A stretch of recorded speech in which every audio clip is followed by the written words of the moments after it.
boo xoolee gañewul ñun ñoo defet suñu bopp parce que bu fekkee dañuy dem féewaloo ñun ñoo wàññi suñu doole maintenant doole bi mi ngi fi léegi ñu xool ci kanam après lan la ñu le 22 le 23 janvier lu mu ñuy jox incha allah. décision bi ma jël heure bi ma ko jël mooy heure bu baax bi période bi ma ko jël mooy période bu baax bi parce que yàgg naa ko souhaité bien avant que sax Cheikh di ma approché bari na ay alliés am ku mel ni suma grand Tosané koo gis xam ni amul lu mu dajul ci Médina yàgg na ñëw ci man na ma Cheikh bien vrai que nekk na suma xol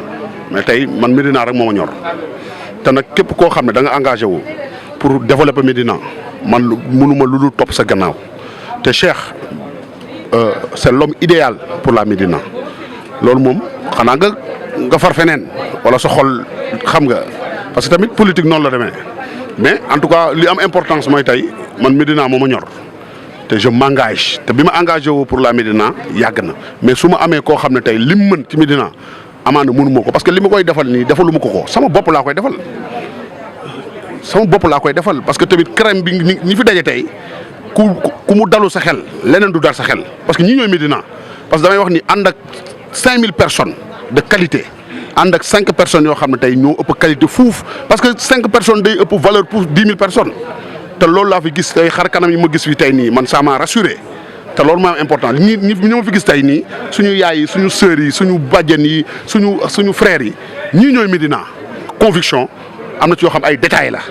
parce que na man Médina jaral na ma hypothèque ko li ma dese ci carrière ci làmb parce que làmb nag lu ma deful ci làmb du ma ko defaat waaye nag il est temps tey ma consacré que suma jot ak suma temps pour Cheikh Ahmed Tidiane Ba bi nga xam ne tey leer na ma ni bu toogee ci boppu maire Médina man li ma doon jooy ci Médina ak jafe-jafe ji suñu yaay yi am ak suñu sœurs yi ak suñu bàjjan yi ak problème mu jeunesse bi ñàkk xëy Médina ñàkk sécurité man leer na ni loolu moom ay projet am la te loolu moo tax ci loolu la ma woo moo tax mu wuy ko ci loolu di ko ñaanal yàlla moom moo xam li mu yéene ci Médina ak ay collaborateurs am yàlla na ko yàlla defal parce que Médina ñu kenn mënu ko defaral kenn ñoo ko mën a defaral suñu bopp. Cheikh bul tiit bul ragal barki Cheikhu Tidiane dañ ciy def kaani moom saf sapp amul lu mu laaj dañ ko koy def parce que Médina jaral nañu ko ñun demuñu man kay bokkuma benn parti Gris Bordeaux bokkul ci benn parti bu ñu naan Médina laa bokk. Médina moo ma def tey li ma doon tey fu ma taxaw nit sargal ma sagal ma tàccu ma Médina moo tax kon boog lu ma def Médina def fayu ma leen dara kon boog li may def ni Médina moo tax ma koy defal di ñaan yàlla jeunesse bi suñu frères yi suñu sœurs yi suñu yaay nañu conscient ni tey l'idéal personne c'est Cheikh Ba nañ ko jàppale mu yor maire bi jël mairie bi suñu ndaw yi am xëy parce que da ngay dugg ci Médina gis benn famille di fayee ko ay salaire de 60 000 francs 60 000 francs nit mënu ko ndékkee boo ko ndékkee mu jeex te Cheikh mi am na vision bu gën a yaatu boobu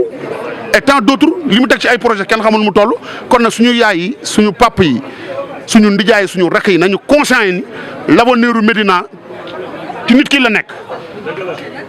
nekk nañ ko jël jox ko maire bi lépp lu ñuy mës a jooy ci Médina depuis indépendance ba léegi mën na ko saafara ci barke Alxuraan